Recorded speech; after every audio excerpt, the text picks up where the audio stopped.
కావున ఆయన వాని మీద, ఈ మనిషి మీద తన కోపాగ్ని, కొందరి మీద యుద్ధ బలం, కొందరికి కరువు, కొందరికి తెగుళ్ళు, కొందరికి ఆయన యుద్ధ బలము కుమ్మరించెను. అది వాని చుట్టూ, మనిషి చుట్టూ అగ్ని అందుకుంది.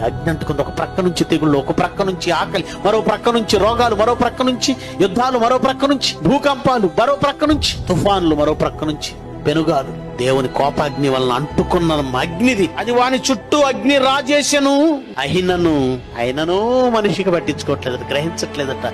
ఎందుకు ప్రపంచంలో అయిపోతుంది? శాస్త్రం ఏం సాధించింది? అగ్రదేశాలు ఏం సాధించాయి? మనిషి మరణాన్ని ఆపలేకపోతున్నాయి, చావులను ఆపలేకపోతున్నాయి, యుద్ధాలను ఆపలేకపోతున్నాయి, రోగాలను ఆపలేకపోతున్నాయి, పెనుగాలను ఆపలేకపోతున్నాయి. ఏంటి మనిషి సాధించింది?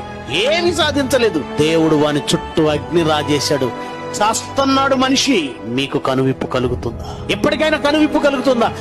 ఒకనాడు యేసుక్రీస్తు రాజేసిన అగ్ని ప్రపంచ దేశాలలో మలినాన్ని కడిగింది. అప్పటికైనా కనువిప్పు కలగాలి కదా. కనీసం దేవుని కోపాగ్ని ప్రపంచాన్ని రాజబెట్టి మండిస్తున్నప్పుడు ఎప్పటికైనా కనువిప్పు కలగకపోతే ఎప్పుడు కన్ను మోస్తుందో తెలియదు. కొంతసేపు కనబడి అంతలో మాయమయ్యే ఆవిరి లాంటి బ్రతుకులో గ్యారెంటీ ఉందనుకొని ఏవో పథకాలు వేసుకొని, ప్లాన్లు గీసుకొని, లక్ష్యాలు పెట్టుకొని, టార్గెట్లని రేపేమి సంభవించునో మనకు తెలియదు కదండి. కనుక ఇప్పుడే దేవుడిచ్చిన అవకాశం. మారదాం. దేవుని కోసం ఏం చేయాలో చేద్దాం.